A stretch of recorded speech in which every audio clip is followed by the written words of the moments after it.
প্রিয় দর্শক, আসসালামু আলাইকুম। আশা করছি আপনারা সকলে ভালো আছেন এবং যে যেখানে আছেন সুস্থ আছেন। সবাইকে আতশী কিচেনে স্বাগতম জানিয়ে শুরু করছি আজকের রেসিপি বাঁধাকপির পাকোড়া। এটা অনেকটাই ঘরোয়া উপকরণ দিয়ে করার চেষ্টা করেছি। আশা করছি আপনাদের সকলের কাছে ভালো লাগবে। ভালো লাগলে অবশ্যই আমার চ্যানেলটি সাবস্ক্রাইব করবেন এবং পাশে থাকা বেল বাটনটি প্রেস করে রাখবেন। এখানে আমি অর্ধেকটা বাঁধাকপি এরকম ছোট ছোট করে কেটে নিয়েছি। সম্পূর্ণ বাঁধাকপিগুলো কেটে নিয়ে আমি একটা বোলের মধ্যে 1 চা চামচ লবণ দিয়ে ভালোভাবে চটকে রেখে দিচ্ছি 10 মিনিটের জন্য রেস্টে। 10 মিনিট পরে দেখুন কতটা পানি ছেড়েছে, আর পানিগুলো আমি এরকম নিংড়ে নিচ্ছি। তারপর এখানে আধা কাপ ডাল বাটা আমি দিয়ে দিলাম, আরও দিয়ে দিলাম 1 কাপের মতো ধনেপাতা কুচি, আরও দিয়ে দিচ্ছি কয়েকটা মরিচ কুচি, আরও দিয়ে দিচ্ছি পেঁয়াজ কুচি। এখানে আমি 1 চা চামচ ধনিয়ার গুঁড়ো, আরও দিয়ে দিলাম 1 চা চামচ ভর্তি করে লাল মরিচের গুঁড়ো। ঝালটা আপনারা বুঝে শুনে দিবেন, আর পকোড়া একটু ঝাল হলেই বেশি মজা হয়। আরও দিয়ে দিচ্ছি 1 চা চামচ হলুদ গুঁড়ো।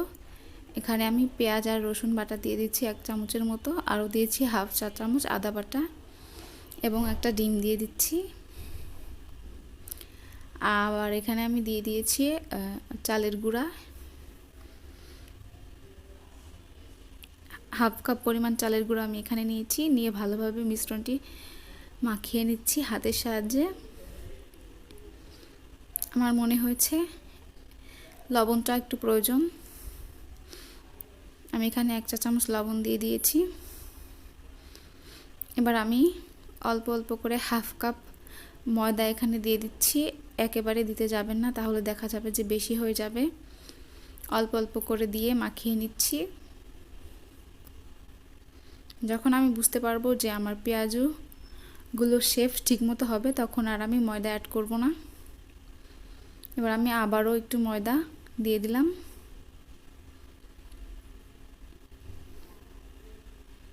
হাফ কাপের অর্ধেকটা ময়দা আমার এখানে লেগেছে।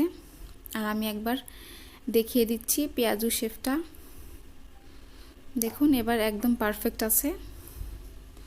এভাবে করে আমি পেঁয়াজগুলোকে এবার আস্তে আস্তে করে ভেজে নেব। একটা কড়াইতে আমি তেল গরম করতে দিয়েছি, আর তেলটা যখন এরকম ফুটন্ত হয়ে উঠবে তখনই আমি এখানে দিয়ে দিচ্ছি পেঁয়াজগুলো এক এক করে। আর একটু এবড়ো থেবড়ো করে দিলেই পেঁয়াজগুলো দেখতে এবং খেতে ভালো লাগে। এবার আমি উল্টে পাল্টে ভেজে নিচ্ছি পেঁয়াজগুলোকে একটা কাঁটা চামচের সাহায্যে।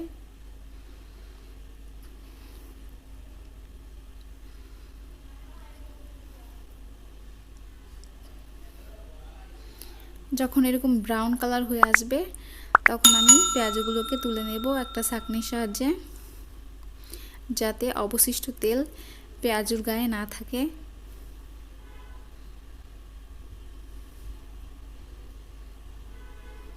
একবার আমি আপনাদেরকে দেখিয়ে দিচ্ছি একটু, এটাকে ভেঙে দেখুন উপরটা অনেকটা ক্রিস্পি হয়েছে আর ভিতরটা অনেকটাই সফট হয়েছে।